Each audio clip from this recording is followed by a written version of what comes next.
Michael Economides is a chemical and petroleum engineer and an expert in energy geopolitics. Technically, he casts a commanding figure in petroleum and natural gas reservoir and production engineering. With 14 textbooks and over 200 journal papers, and articles, his works are referenced by almost all practitioners in the field. He is a professor at the College of Engineering at the University of Houston, chairman of the board of X-Gas, which is a natural gas firm. He's a managing partner of Dr. Michael J. Economides Consultants, where he has major retainers by several Fortune 500 companies and national oil companies.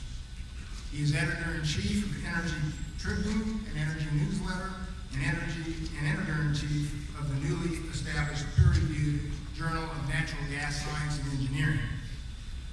Following his 2000 bestseller, The Color of Oil, and a large number of publications in international magazines, he is considered by many as the premier world expert on the geopolitics of energy. He gives about 50 speeches each year on the subject. He's a frequent guest of CNBC, Fox News, NPR, Bloomberg, BBC World Service, and many local stations throughout the world. He has served as a senior technical advisor to two major Russian petroleum companies, Yukos and Sibnef, giving him a tremendous insight to the history of the Russian oil and gas industry. His latest wide appeal book, which we're selling tonight, is From Soviet to Putin and Back, The Dominance of Energy in Today's Russia. I've had the opportunity to listen to Dr. Economides speak on numerous panels at industry conferences and symposiums, and he always cuts straight to the core of the issues, always very entertaining and very provocative. So please join me in welcoming Dr. Michael Economides.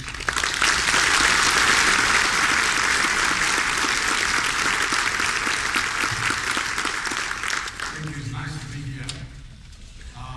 This is, I think, the second largest group of the year for me.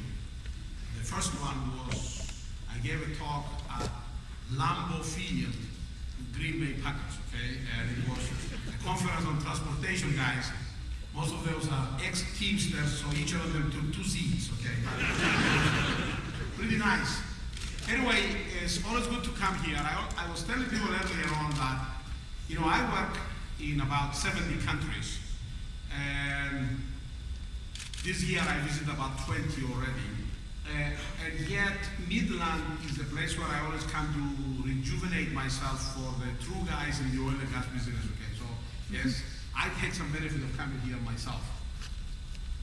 So, let me give you a few bullet points first. I promise my slides are not going to have so many words, okay? This is just a couple of them. And because everybody is using the term crisis, we hide behind the term crisis. We have a bunch of crises already, less than a year ago, so I'm going to use it myself also. There is an energy crisis, and not the one that some of you may be thinking about. And I'm going to try to paint a picture that I think you can appreciate. First of all, oil went to more than almost $150. And then it dropped to essentially 30. And I have some news for you. There was no rational reason for $150 oil, and there was no rational reason for $30 oil. Headlines rule the oil business. The geopolitics of energy are profound and very powerful. However, there are some underlying issues that you should not lose sight of. Number one, OPEC has no excess capacity behind the valve to speak of.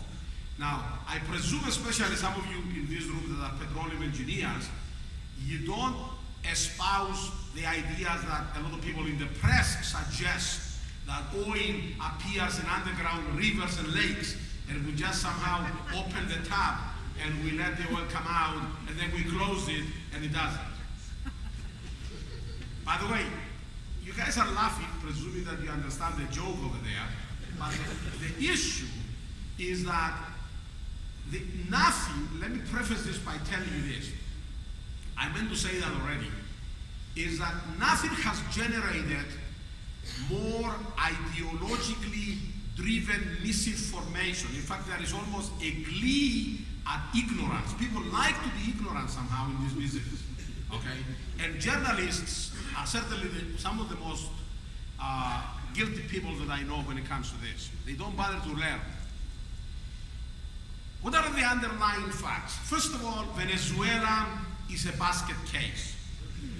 It's run by a 50 years behind times, anachronistic male version of Eva Peron, and also popular in that part of the world.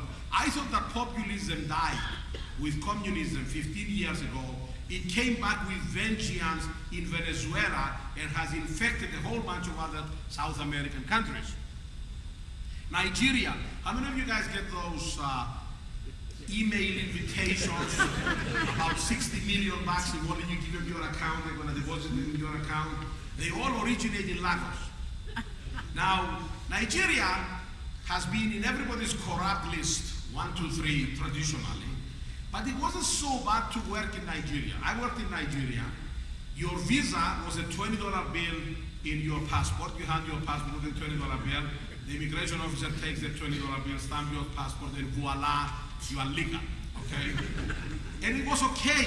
They wouldn't bother us until something known as the Liberation Front of the Niger Delta started kidnapping people left and right, and not from the big bad old imperialistic nations of the US and the UK. It is my friends of ENI, formerly ACI, the Italian oil company. Those are the ones that are kidnapped and held for ransom.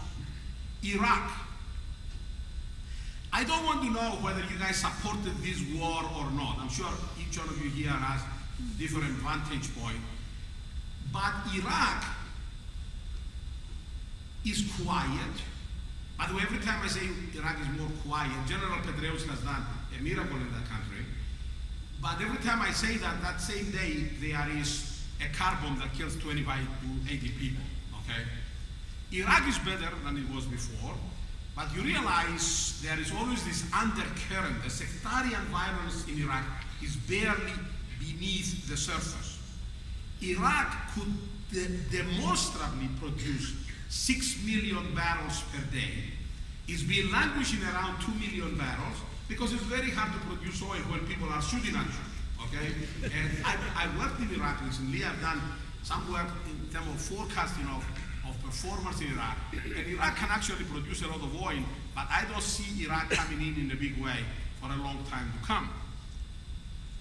Incidentally, had it not been for the economic crisis, the recession, and especially the credit crunch crisis, by the way, they were not the same thing, but people confuse the two. Last October, which, by the way, again, it doesn't matter whether you're a Democrat or a Republican, most people would agree that those announcements and the crash of the stock market certainly had a role in the outcome of the US election, okay? But be that as it may, had it not been for those announcements that preempted what was announced last November by the IEA, the International Energy Agency, that's in Paris, okay? Don't confuse it with the EIA, that's the alphabet soup, this Energy Information Administration, which is a division of the US DOE. The IEA announced that the world oil production has been declining by 9.1% per year. This, ladies and gentlemen, is the largest decline ever in the history. Had it not been for those crises that delegated this announcement on the 17 pages of newspapers, the price of oil last November would have hit $200. By the way, even today, a headline can get the price of oil to 200. Israel attacks Iran. I mean, and you better take the Israelis good to their promises. They said that they are not gonna let Iran acquire a nuclear weapon. And the only way is going to be to bomb the hell out of them. And the Straits of Hormuz are gonna be shut in. for a period of time. 35% of the world transnational oil passes through the Straits of Hormuz. That is going to shoot the price of oil to 200 overnight, by the way. So headlines are always in the background. China has gone berserk. There has never been a country in the history of humankind that increased its oil consumption by 20% per year. And the Chinese did it 3 years in a row, a few years ago. As a matter of fact, according to China Customs, which we monitor, this year, this last May, June, which is the latest months that we have figures, the Chinese oil demand has increased by 20% over last year. By the way, I hate to tell my American audiences that the world, and especially Europeans is much more sclerotic and lethargic, by the way, is that the world is no longer Americanocentric or Eurocentric when it comes to the energy business. China will dominate, by the way, mark my words, before too long. Saudi Arabia has emerged as the world regulator, which is not the first time that the Saudis have found themselves in this position. You heard earlier on Hawkins tell you about my book, The Color of Oil. In that book, I had suggested that when then President Reagan in the 80s encouraged the Saudis to overproduce, that caused the collapse of the former Soviet Union because oil was the only form of foreign income for the regime. That, by the way, finds exactly the same situation is where Saudi Arabia finds itself today. And as a matter of fact, if we don't like Russia today, which I don't, the way it's run, and if we don't like Chavez, a power that we have, if we have, and I don't think most of you guys would like what I'm going to say right now, by the way, but the power that we have is to in fact encourage Saudi Arabia to produce. That would collapse the price of oil to maybe $20 a barrel. Now, I don't think that's something that Saudis are ready to do. That would be economic suicide for them. But very often when I'm dealing with foreign audiences, they have this notion that we can have the conspiracy here that our government, doesn't matter whether it's Bush or Obama, can actually manipulate the world oil price up. The opposite is true. We can manipulate the price downward if we encourage the Saudis to overproduce, because they are the ones that this is a margin business. They are the ones that have the capacity to play that role. However, I have some good news for you, the oil guys. The price of oil is very likely to hit $100 before next Christmas. And there are several reasons for that, which I may give you as we go along, but one of them is certainly Chinese demand. We see Chinese demand to be shooting through the roof before too long again. Perhaps the unthinkable will happen, that may increase their oil demand towards the end of this year by 30% over last year, especially when you factor in the demand destruction that they experienced the last couple of months of 2008. That announcement alone is enough to actually fuel an upward trend in the price of oil. Natural gas is an unfortunately bad story for US producers. First of all, there was a huge demand destruction the end of last year, mostly in Russia, by the way. Now you're going to say, how would demand destruction in Russia affect natural gas prices in the United States? I'm going to link the two in just a second. First of all, I was telling people over at the reception earlier on that Russians are actually using more gas per capita than we use in the United States. But they're very inefficient. Do you know how you heat a Moscow apartment in the winter? There are only two settings, full blast or off. If it is full blast, then you open the window to cool down in case that the house gets way too hot, okay?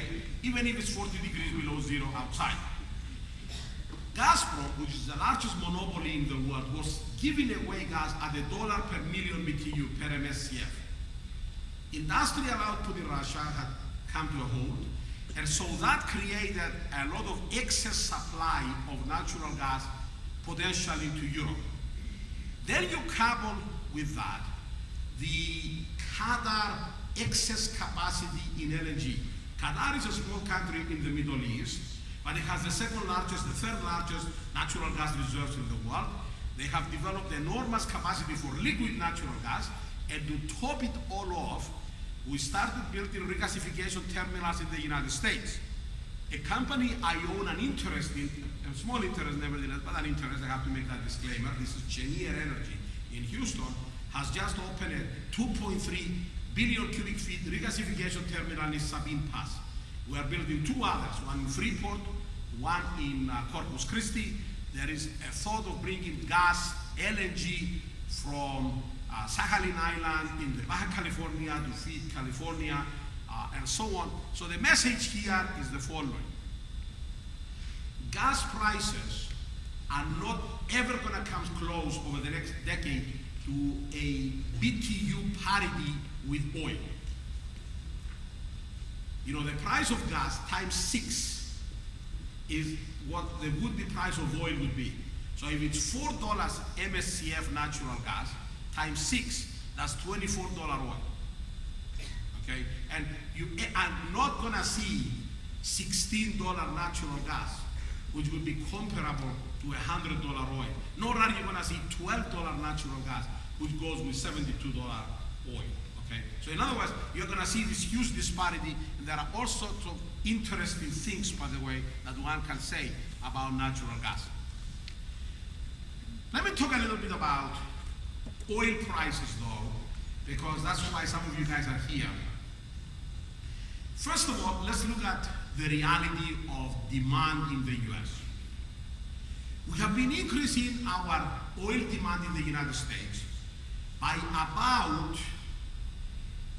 1 million barrels per day every 4 years. This has been going on for about 2 decades right now.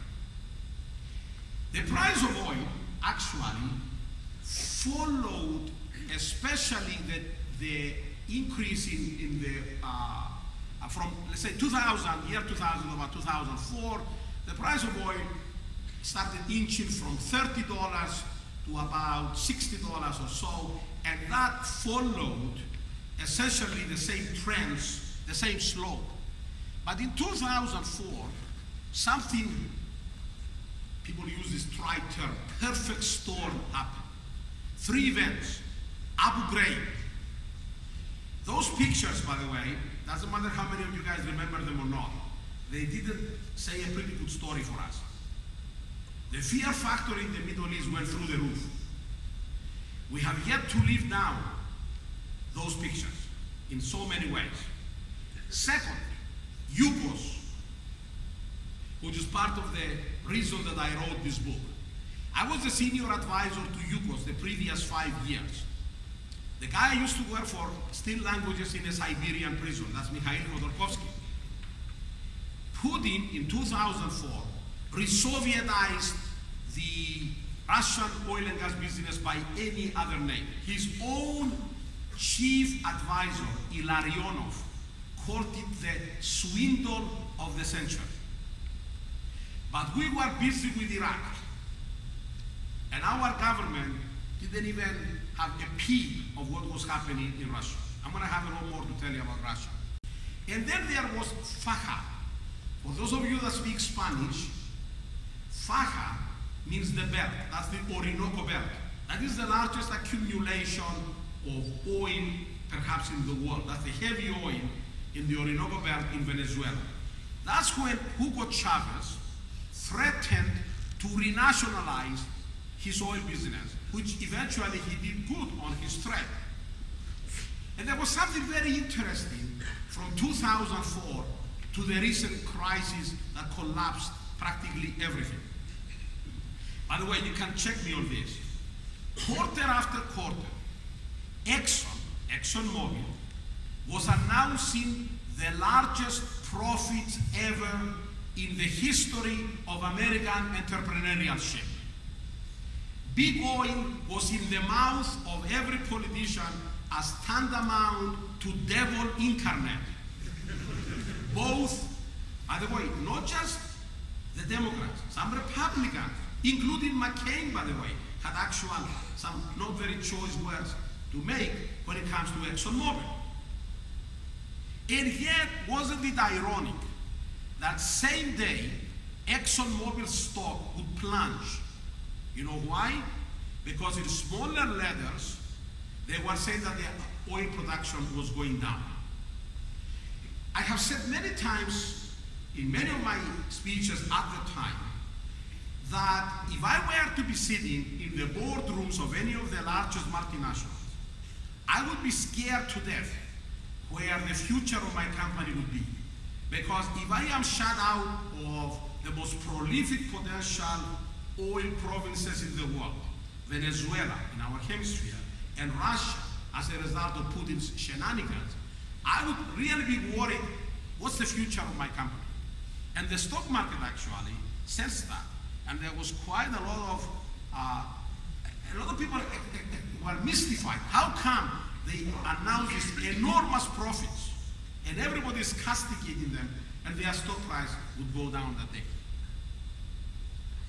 Now, things are coming up, by the way, as you see from these last arrows there. We've been monitoring all the prices and the supply. Now, one of the reasons that big oil is in trouble, and we, to some extent, that live in this country are in trouble, is this pie chart behind me. In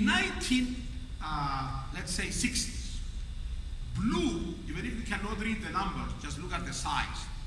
Blue was the part of the reserves pie in the world that was controlled by the large multinational oil companies, the IOCs. Okay? By the way, you guys in this room shouldn't fall for this abstract big oil. There are only 3 companies in the United States that are big oil. Let's not be talking the abstract. That's ExxonMobil, Chevron, and ConocoPhillips. Everybody else is an also around. Internationally, there are a few others. Shell and BP, Total in France, Eni, and from there on it just goes down here. The Chinese are coming up, of course. CNPC, Sinopec, Sinopec, and so on. But I want you to see what's happening today. The blue has shrunk enormously. And so another way of looking at this is a size of these companies. No point to read these numbers again. If you want to, the first one is Saudi Aramco. And the first big red dot is ExxonMobil. That gives you some idea of the size that they control compared to national oil companies. The second biggest over there, by the way, is the national Iranian oil company. At $100 oil, Chavez and Putin are 1,000-pound gorillas.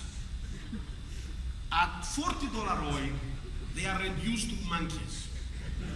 And they want to try everything in their power to get the price of oil up to $100. Now, let me be professor for a few minutes because of what's happening in our country. My adopted, I'm a natural US citizen, so I guess I'm entitled to talk like this. And let me talk to you a little bit about what unfortunately I've been watching. But let me preface telling you that I happen to be a Democrat, but this administration is absolute, unadulterated disaster in the area of energy. People that were hippies when I was in college have put a coat and a tie and they suddenly appear respectable. But they haven't changed their ideology. Okay? So let me tell you first of all, the fiction versus reality. Let me start from reality. By the way, when I was a young professor, I used to separate good engineers, those who could integrate and those who could not. Since then, I have reduced my expectations to those of you that can multiply with a calculator and read a graph. You can do that. I've given PhDs for less, okay, now. So let's start. The numbers themselves don't play a big role, by the way, but this is the world energy demand, okay? And I don't want to put you guys on the spot, but what percent of the world energy demand do you think comes from oil, gas, and coal? Who knows? Raise your hand. Not Hoxie, somebody else. 85%, that's very good, by the way. It's 87%, oil, gas, and coal. Now, let me ask you a trick question. In the 70s, when we had the Arab oil embargo, this is when OPEC, a cartel, used oil as a weapon for the first time to affect the political aim. The world energy demand was less than 40% of today, the total.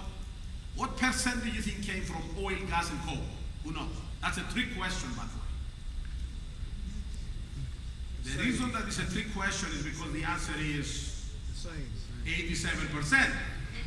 Now, by the year 2030, according, these numbers, by the way, are from the devil incarnate himself, ExxonMobil. But we have the same numbers from the IEA, from the EIA, from Petrobras, our own numbers at the University of Houston. We all agree that by the year 2030, while the world energy demand will increase by 50% to 600 quads for the engineers in this room, that's quadrillion BTUs, 10 to the 15, more than 600, from 400 or so that it is today.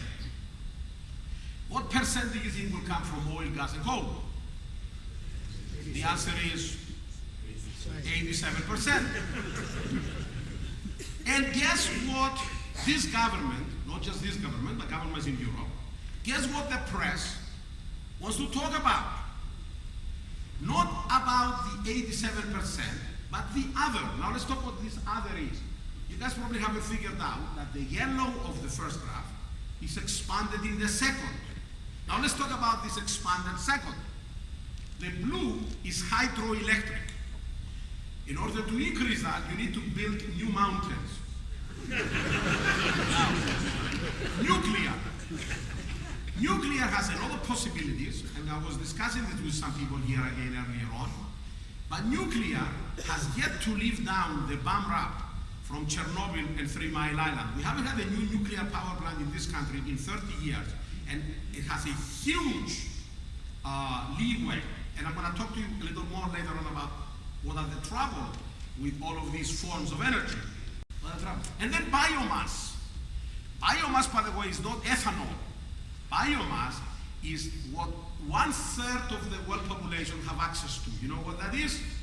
Firewood, charcoal, and cow dung. 1/3, 2 billion people on this earth, more than 2 billion, have no access to any form of energy other than those three. And guess what our president wants to talk about? Our Secretary of Energy. About the last sliver over there, which is solar and wind. Which, by the way, mark my words, it will never account in your lifetime, even with the youngest people in this room, more than 0.5% of the world energy demand. And by the way, I challenge you to find statements from this administration telling us where the 87% problem is going to come from. They are so much worried about the 0.5% solution, but they don't seem to be concerned about the 87% problem. And it has become a never land of energy. Our Secretary of Energy is suggesting that conservation is a solution. By the way, conservation has never played a role in reducing energy demand. There is something known as the Jevons paradox, which suggests that if you become more efficient, guess what you do? Your house becomes more efficient, you buy a bigger house. Your car becomes more efficient, you buy 2 cars.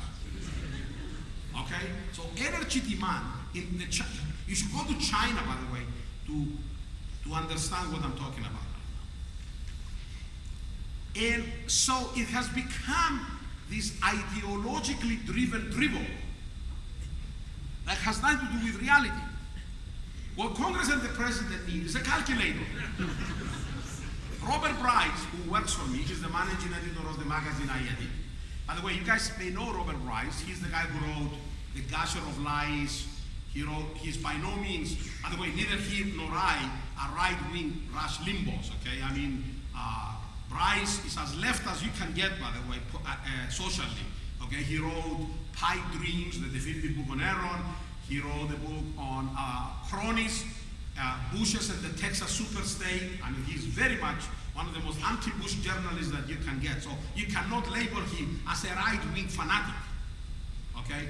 And he went to the Cardinal mine in Kentucky. That's the number 35th coal mine in the United States. That 35th coal mine produces more energy than all the wind turbines and all the solar collectors in the United States. They need a calculator to figure this out. Because here is how it works. Oil is that big, natural gas is that big, coal is that big, and you need a magnifying glass to see solar and wind and our president. So let me make another prediction. By the way, you guys know I have been declared by many as the best predictor, so this is my prediction, and invite me if I'm right, okay? By the end of the Obama first term, the United States will use more oil, and it will import an even larger percentage than it did when he took office, in spite of all of this nonsense that we hear about alternative energy sources. By the way, how many of you in this room have heard this clarion call of energy independence? And one of the litmus tests of this is raise your thermostats in the summer or lower your thermostats in the winter to save us from foreign oil. How many of you have heard this, by the way, before? How many of you know this is stupid?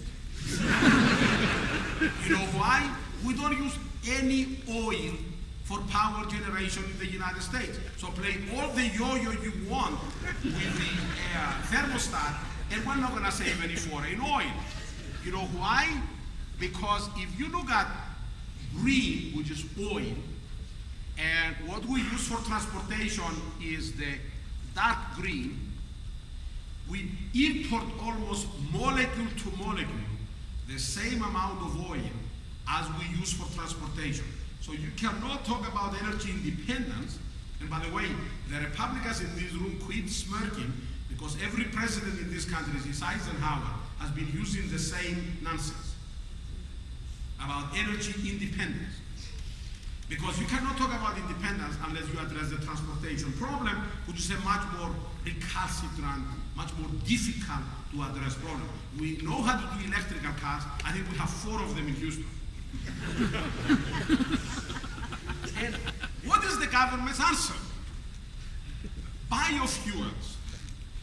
Mandating biofuels. By the way, this did not start with the Obamas. It started with the Bushes. And what is the mandate, ladies and gentlemen? 36 billion gallons of biofuels. By the way, you guys in the oil business know this. They use gallons rather than barrels. Because if you divide by 42, it's not such a big number. Okay? Now, 36 billion, what is it going to come from?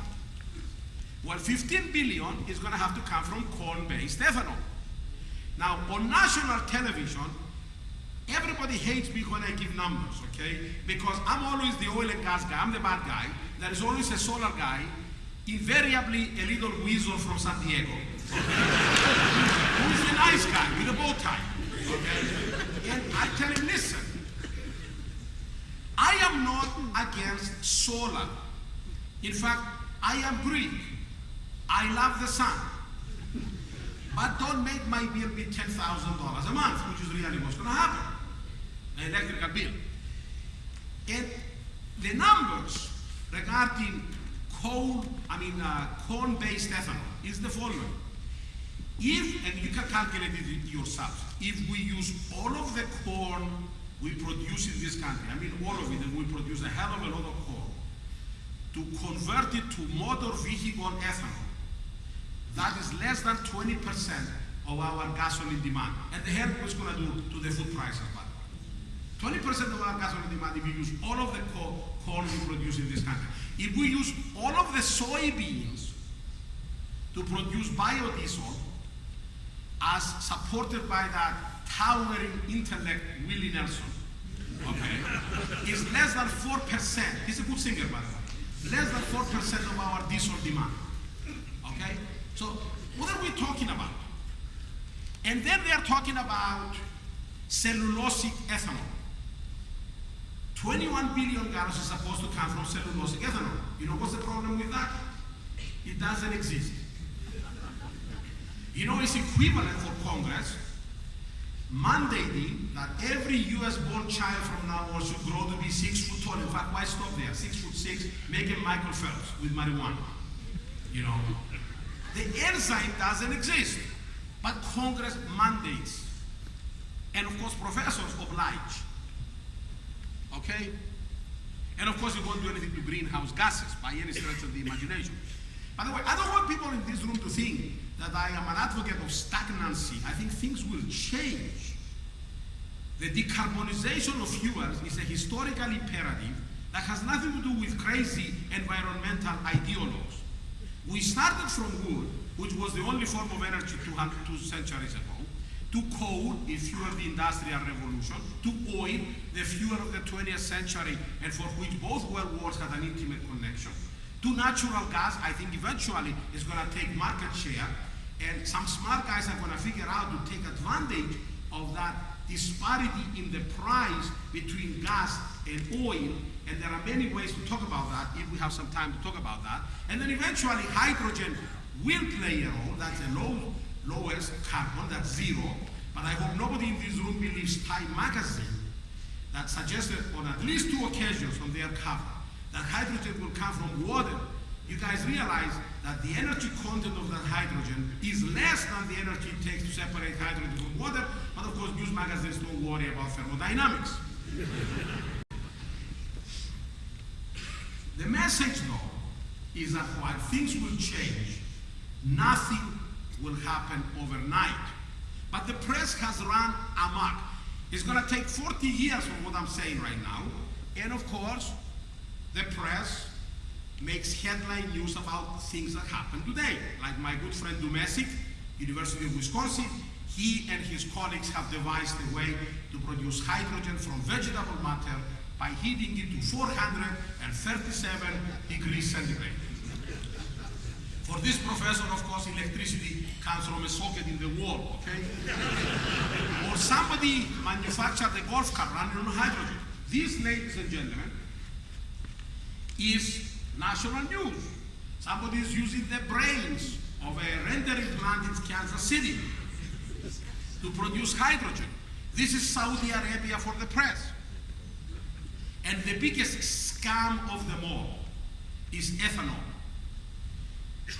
Ladies and gentlemen, ethanol is a negative energy balance as it is done today. It takes 1.6 gallons equivalent of energy, gallons of gasoline equivalent to produce 1 gallon of motor vehicle ethanol. But as long as the government continues to subsidize the most subsidized fuel based on the most subsidized of all crops, we're going to continue doing this nonsense, okay? And let's talk about wind. People mean well, like T-Boone Pickens, but I think he's getting a little old. Okay? Or at least he saw a gold mine, and this is government subsidies, and you need to guard for that, okay? By the way, in a study that I have done recently in the UK, a neutral example, everywhere that the UK developed wind, you know what happened to natural gas demand? It went up. You know why? You need to have something reliable to come in when the wind does not blow. And you know what? These turbines that they have there are not designed for base loads, they are designed for peak loads. Those engineers in this room understand they are not designed for cycling, to turn them on and off very easily. They break down. So it becomes a nightmare. And you know what else? Utility companies don't turn the gas turbines off when the wind does blow because they don't want to repeat the problems of the previous cycle. So you have the wind turbine running and the gas, the electricity comes from the combustion of the gas, and the turbine runs over there on the beautiful museum piece to make everybody feel good that we are politically correct. So here is my first statement tonight. There are no alternatives to hydrocarbon energy sources in the foreseeable future. Get it out of your mind, okay? We are in for oil and gas to still dominate the world energy for decades to come, okay? This is not something that is going to run out overnight. But of course, the national press, in jargon watch, will tell you all sorts of nonsense. If only the soccer moms quit driving their SUVs, we will never have another energy problem in this country again. Which is nonsense.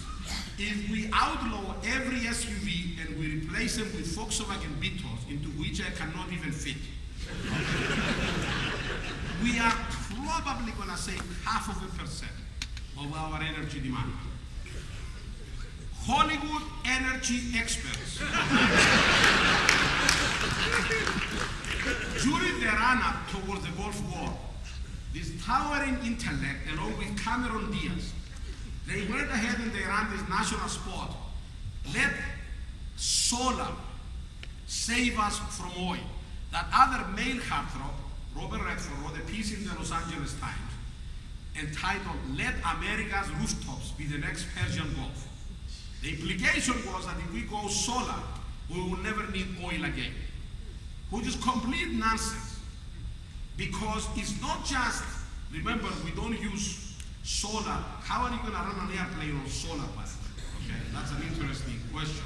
But the most important thing is that energy diversity means that we have to find ways that we use energy sources like natural gas in transportation. Now, that's a solution.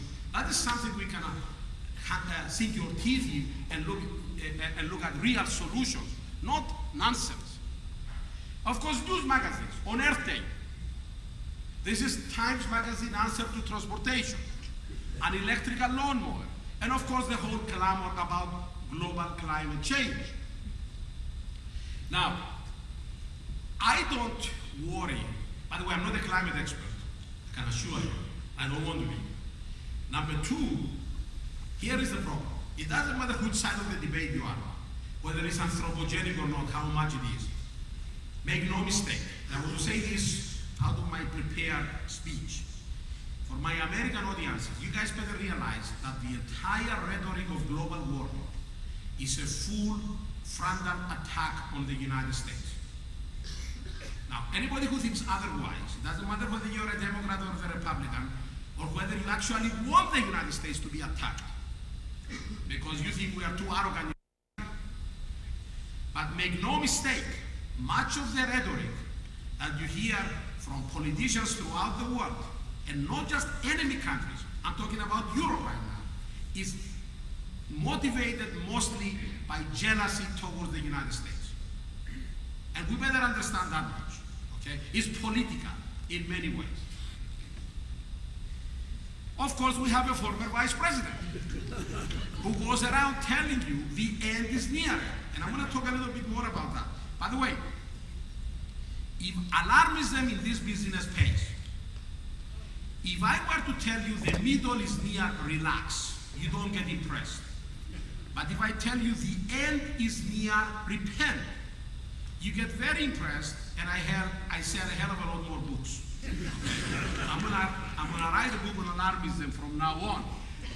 And there are many, many myths associated with this. For instance, I just published a paper in my other alter ego as a technical guy in the annual meeting of the Society of Petroleum Engineers in New Orleans, where we suggested that sequestering CO2, which is the great hope of some in-between people thinking, let's continue doing what we are doing, but somehow we're going to take this CO2 and inject it into the ground.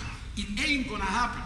And by the way, any of you in this room that thinks EOR, getting CO2 to inject under steady state, is not the same like sequestering. Any professor who writes a paper about injecting CO2 as an analog to EOR, and you have some projects around here, by the way, and it's tantamount to sequestering, which is injecting and keeping it there, they are fooling you. It's not going to happen, okay?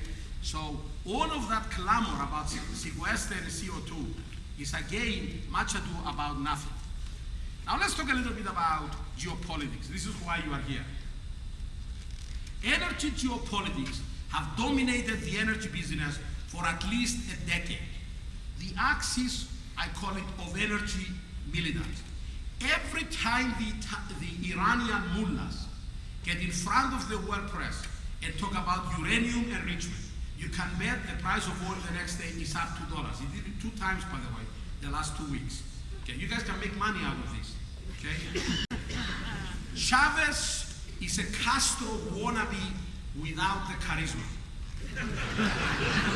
This guy, by the way, would have been ridiculous, and he has gone to great lengths to look ridiculous, including painting himself on the back of Simon Bolivar's, the liberator of South America, horse. Had it not been for the fact that he controls the largest reserves in the Western Hemisphere. But one of the biggest influences was Russia. And this is the title and the reason for the book. Okay? Putin has re-Sovietized Russia by any other name. Russia was the brightest spot in the international oil business for about a decade. But the corruption has run rampant. In Transparency International's ranking, Russia came between Nigeria and Indonesia. That's how corrupt Russia has become. Total control of the press, by the way. 23 journalists have been assassinated in Russia without a single person being brought to justice, let alone convicted, including, by the way, the lady that helped translate my book, The Color of Oil in Russia, Anna Politkovskaya. She was assassinated about 4 years ago. The investment climate has cooled down. Production is bound to decline. Putin has taken over everything to the point that today, more than 50% of Russian oil and gas are controlled by Russian state oil companies, and the rest of it is owned by Kremlin cronies. By the way, it is I that wrote for the first time, several years ago, right after our then President Bush went to Russia, and he came back and he said he looked at Putin in his eyes, and he said he's somebody he can do business with. I wrote an editorial that same day, and I said I looked at Putin in the eyes, and I saw KGB. And McCain, by the way, repeated it during the last election without attribution, as it always happens. Now, Gazprom, the largest monopoly in the world, 25 European countries depend for more than 75% of their oil and gas on Russia. My European friends shake in their proverbial boots 2 times in the last 3 years, almost to the day. They have a dispute with Ukraine. Ukraine draws only 3% of the gas that goes through the pipelines, that go through Ukraine. You realize they shut it down, and it's the Slovaks and the Czechs and the Greeks and the Poles that are freezing in the dark. What Brezhnev and Khrushchev were not able to do with nuclear weapons, Putin has been able to do with oil and gas in what arguably can be called energy imperialism. It's going to be an enormous presence in the world energy. In a piece I wrote in the Los Angeles Times, I have suggested that Russia will be a bona fide gargantuan leviathan in energy, but it's not going to be uneventful. It's going to be very bumpy, and we're going to have to pay for that. And this is the book, okay? By the way, I don't want people to think I am anti-Russian. On the contrary, being Greek Orthodox, I have a lot of affinity with the Russian people. I love the Russian culture. It's Putin I cannot take. And by the way, the Russians have a great sense of humor, by the way, the Russian people. There is this joke, by the way, that goes around in Moscow. That, by the way, you guys know there is a new president in Russia, right? Anybody knows the guy's name? What is it? Medvedev, okay?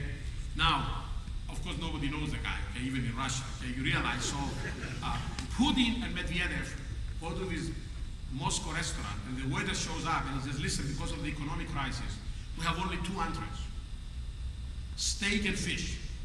So he asks Putin first, what are you going to have? And Putin says, I'm going to have the steak. And the waiter says, and the vegetable? And Putin says, he will have the steak also. Now, the Russia's dominance of the area is really as brutish and as aggressive as you can get. The recent war in Georgia, yes, they hate each other. You guys know that Stalin was a guy by the name Joseph Yugoslavia. He was a Georgian. There is lingering animosity between Russians and Georgians that goes back decades, before Stalin. But the recent war in Georgia, while it has some of those remnants of animosity, really was all about natural gas. Here is the story. There is a scheme to get gas from Turkmenistan under the Caspian Sea into Azerbaijan, move through Georgia, that's very critical by the way, into Turkey, a place called Erzurum, you can see it somewhere here, okay? That's Erzurum. What is yours? Don't see the mouse. You can see it's in the middle of Turkey. And that's where the Nabucco pipeline, the famous Nabucco pipeline, is supposed to start. Russia will tolerate alternative oil to Europe, but they love the stranglehold they have of the monopoly. Russian military is within 1 hour's drive from the would-be path of this pipeline. I don't think the Russians are going to let this alternative form of gas come to Europe. And in fact, something again that probably you haven't read in Midland, Texas, is that Alexei Miller, the CEO, the chairman actually, the CEO rather, of Gazprom, went to Libya and made a blanket offer to Gaddafi, emerging out of the sanctions, that the Russians are ready to buy all of Libya's oil and gas that will go for export. You know why? Because Gaddafi would be an alternative form of oil and gas for Europe. Let me talk about China. China, I work in China, by the way. I'm in China almost every month right now. Another disclaimer, I'm the senior advisor to CNOOC. This is CNOOC. This is the company I tried to buy Unocal a few years ago, by the way, okay? I've been going to China since before any of these buildings were built. This is Shanghai. China is like no other country you have seen. Although you hear that its per capita income is like $1,300 or whatever it is right now. There are 2.5 million millionaires in China, and they believe in spending money. You realize that I live in a rather ritzy neighborhood in Houston. I guess everybody's a millionaire in my neighborhood, judging from the prices of the houses. Okay? But I have no idea what my next door neighbor is worth. He drives a pickup truck with a gun in the back. But if you are a millionaire in China, you want everybody to know you are a millionaire. You're going to buy a big Mercedes for your wife and an even bigger BMW for your mistress. And you want everybody to know who bought both. There are more Armanis, more Hermenegildo Zegnas, more Salvatore Ferraganos, more Versace, I mean the real ones, not the others, that are sold in Beijing and Shanghai than in Italy. But China has a problem. Energy. It does not have enough indigenous energy sources. It has a lot of coal. But their coal dependence is 70%, which is a number we haven't used in Europe and the US since the 19th century.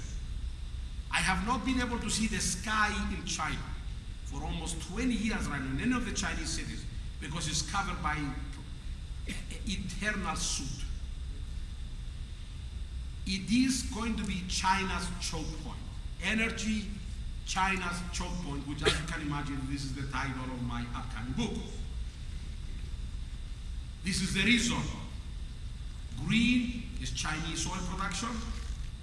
Red is Chinese oil consumption. It's just shooting through the roof. One of the reasons is urbanization. In about 20 years, China, which was 80% rural and 20% urban, became 60% rural and 40% urban. By the way, by comparison, in this country, 2% of us are rural, 98% we live in urban incorporated communities. You would say 20% difference. Let me tell you what 20% means. Times 1.3 billion people. 260 million Chinese. Now in this country we bitch about 4 to 10 million illegal immigrants. I want you to imagine the entire population of the United States moving from the countryside into the cities in less than 20 years. This is China for you. And this is why energy has become such a huge commodity. Energy will be China's choke point. It has become very aggressive, if not belligerent recently. Those of you that read the newspapers, $17 billion was shared recently to buy Repsol, this is Spanish oil company's properties in South America. I go to China and the Chinese ask me, excuse me, but why does the United States government let us do this without contest? And I say, by all means, take it. We have an administration here that were watching under their watchful eyes while they are talking about nonsense. The biggest transition of power, peaceful transition of power, because energy means wealth, energy means power. That's the biggest transition of power that we are watching as we speak right now, happening under our very eyes, and you don't hear a peep out of Washington. They are everywhere, by the way. They are in the Sudan. Not even the Sudanese go in the Sudan. And the Chinese are producing 500,000 barrels a day. They are in Nigeria. They are in Canada. They are in Argentina. They just did. The next one is going to be Venezuela with an eagerly waiting Chavez. However, China's energy future passes through Russia. But they hate and love each other. You can see here the Russian bear and the Chinese dragon embracing each other, but look at the free hand. The fangs are ready to strike, by the way. And Putin knew this. He knows this. And he's been dangling this energy carrot between Chinese on the one hand, the Japanese and the rest of the world. You guys, those of you that read, you know there are these 4 pipelines, 2 oil, 2 gas, moving east. The question is which way are they going to go? Will they go to the Pacific coast to ship us LNG or oil with tankers to Japan and beyond? Or will they veer down south and blend into that Chin oil field and the Chinese infrastructure? You know what? Every time you read a story, the path changes. You know why? Because we won't know until a month before we have to, because that gives an enormous geopolitical weapon to Russia, and that's where all the action is, by the way, right now, in the energy business. I have a suggestion for the Chinese in my book, and one of the suggestions is, please, you don't have to do what we do. Just do what's good for you. And one of the things, forget all this political correctness. Do what's best for you, and the hell with saving the planet, like what we are trying to do here. And they're going to do well, by the way. And with that, thank you very much.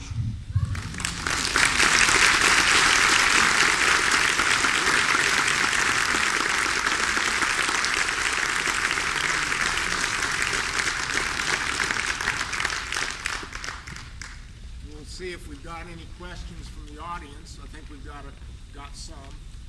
I've got a couple here for you, Michael. We're waiting for them. Actually, I prefer also if some of you have opposing points of view. Go ahead. Do we have enough oil in the U.S. so that we do not need to depend on foreign oil? No. Next question. Should we be concerned about Putin's leadership?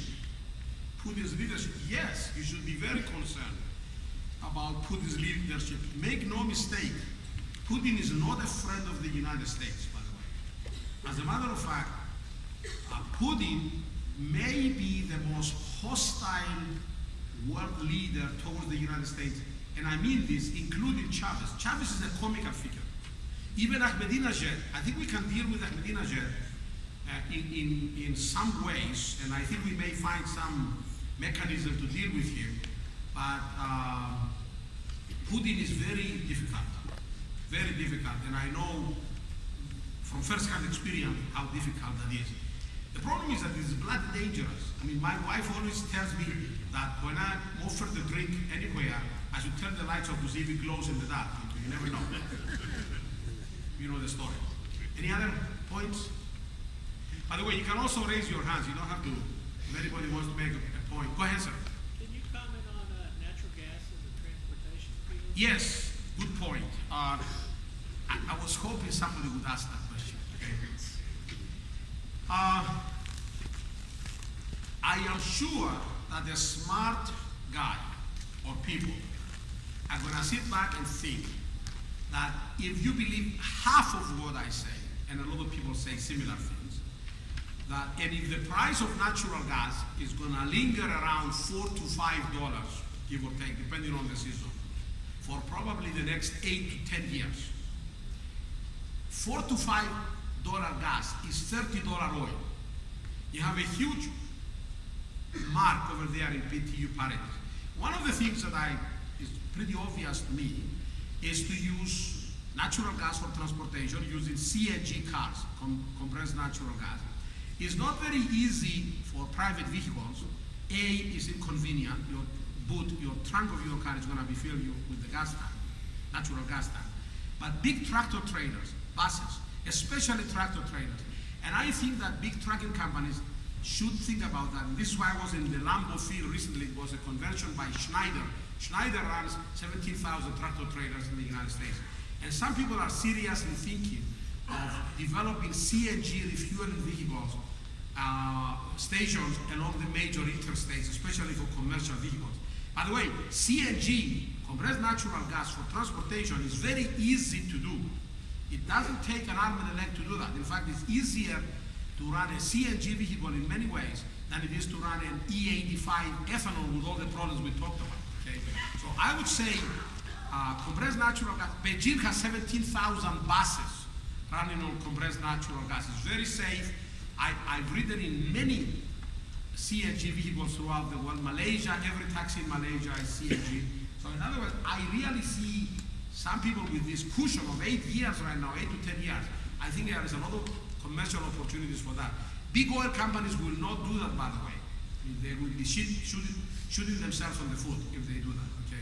But CNG for transportation will make a dent and will make a difference. And we have a lot of gas in this country also, as you know, because of the shale gas. In fact, we need to do something about this because of excess LNG capacity right now. Unless we find natural gas users, and I think all of you natural gas producers here should be pushing for that, lobbying for that, and at least making yourselves aware of that kind of probability, because I do think that there is gas is as clean as you can get of all the hydrocarbon sources. It meets everybody's standards except the most radical environmentalists. Greenpeace has never seen an energy project they like, by the way. So you have to go a little bit further to the right of Greenpeace, but then from there on there is a lot of push for natural gas use for transportation. Next. I've got quite a few more here. Yeah, quite a few.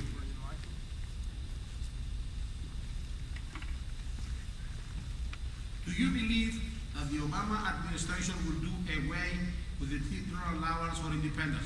Probably. I wouldn't put past them, but I'm not an expert on that. How does peak oil affect what is going on geopolitically? Look, peak oil will happen. I'm a petroleum engineer before I became blah blah. Okay, I can even write the equation for Hubbard's peak or the equation for peak oil. But it's not going to happen anytime soon. And in fact, people have been saying, by the way, do you know when is the first time that people said we ran out of oil? 1903. No, before. 6 years after Colonel Drake's well, by the way, newspapers in the East said we are running out of oil. And by the way, it's like my good friend Matt Simmons in Houston. You guys had him over here, by the way. And Matt has no business writing these books except for the fact that he's alarmist. He wrote a book called Twilight in the Desert. And he said Saudi Arabia cannot produce any more oil. And by the way, after Simmons wrote the book that they cannot, they increased their oil capacity by 2.5 million barrels a day, more than the whole production of Venezuela. By the way, Saudi Arabia can double its production with proper investment and proper production engineering. Iraq can produce 6 million barrels a day. Venezuela can produce 6 million barrels a day. Russia can probably produce 15 million barrels a day or more. So, I mean, there is a lot of oil in the world. I have no doubt that the world can deliver 120 to 140 million barrels a day compared to the 485 that we're consuming right now. So peak oil will happen. My numbers, by the way, if you want to know, I did a little quick calculation. It's about 2050, 2060, but it's a moot point anyway. You guys must realize Pig oil is not what the press suggests. Oh my God, pig oil, tomorrow there is no oil. We're going to linger on for years to come. My numbers suggest that we're going to still producing oil in commercial quantities for another 200 years. So it's not going to die tomorrow. And what's going to happen is that natural gas, which is in great abundance, will start taking over market share from oil exactly the way we're describing right now. Okay? So don't worry about pig oil. It's just only for people to have yet another thing to become alarmist about and sell more books. Now, the middle is near. Relax, okay? When will Iraq oil come on The market. the market? Well, it's already here, by the way. There is, they're exporting about 1.6 million barrels a day right now. But the question is, when will we get to 6 million barrels? That is $1 trillion question. That's a big issue.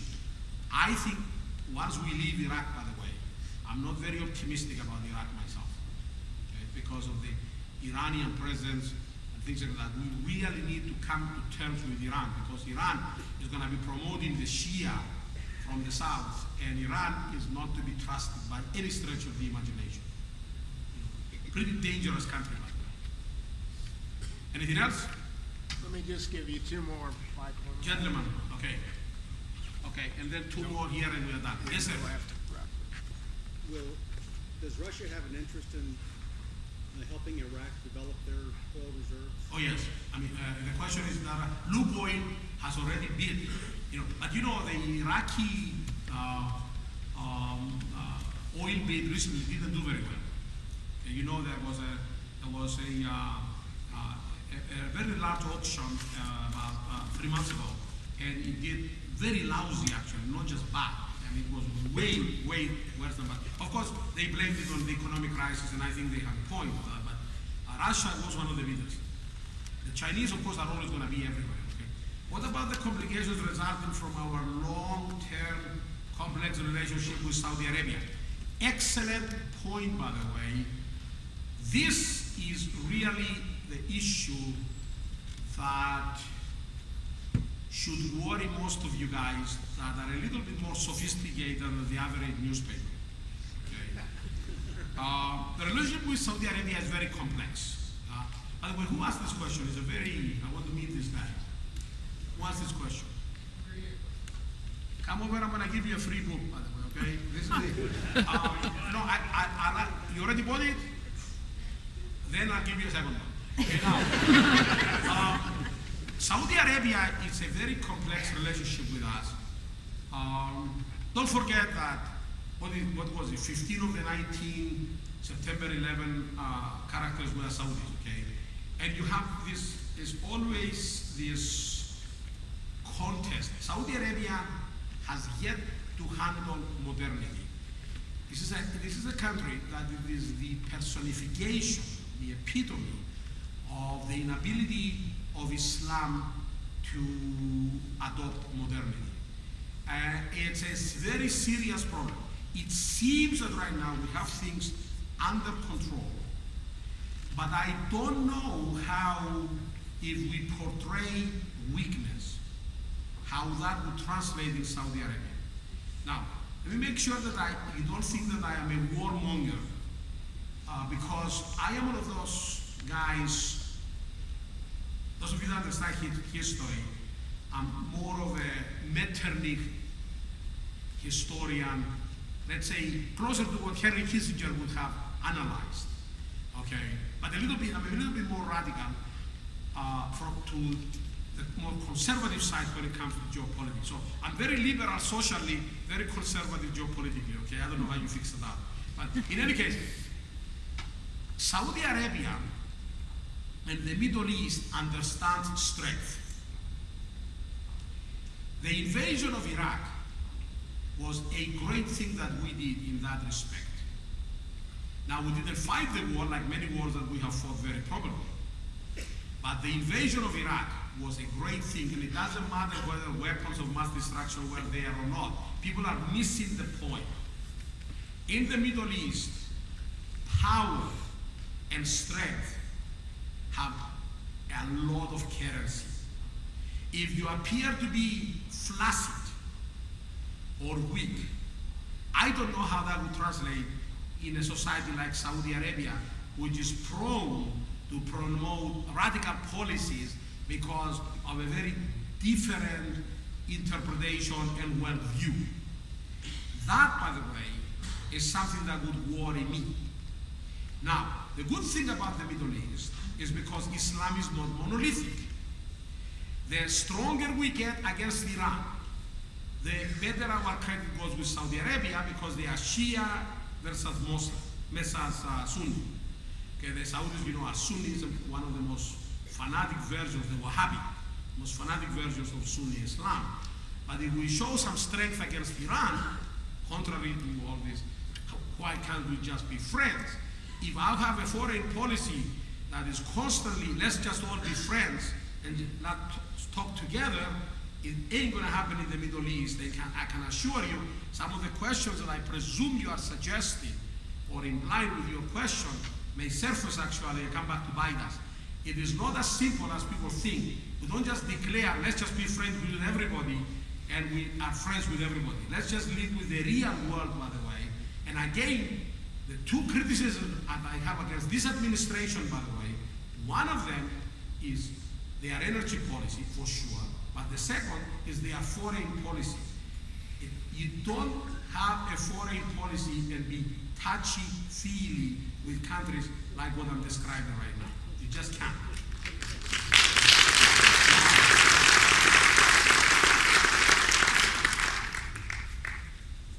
We now have heard what not to do.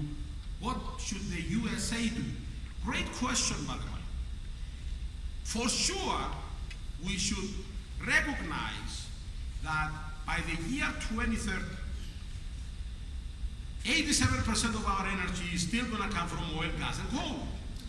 And so, this is so obvious, even Ray Charles can see this. And unfortunately, this administration doesn't seem to know this. And by the way, the previous administration also got into this touchy-feely, politically correct white horse that they wanted to do. Ladies and gentlemen, the reason we use oil, gas, and coal is not because of some ideological conspiracy headed by a dark knight by the name of Dick Cheney. We use oil, gas, and coal because it's the easiest, most convenient, most efficient form of energy. And so, how about if we recognize that for once in our life and start drilling where we actually should drill, start contesting international energy sources the way that the Chinese are telling me. By the way, I told you this already.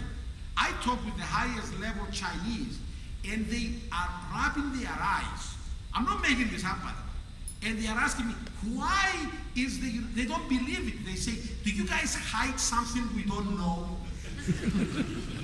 Why is it that the United States government encouraging your companies and encouraging your foreign policy establishment to compete with us, because they are everywhere. They are in Canada, for crying out loud, buying Canadian companies, and the Canadians are supposed to be our best friends. And they just went to Sinopec, and Sinuk went into $100 billion with a B dollar deal with Iran as we speak right now.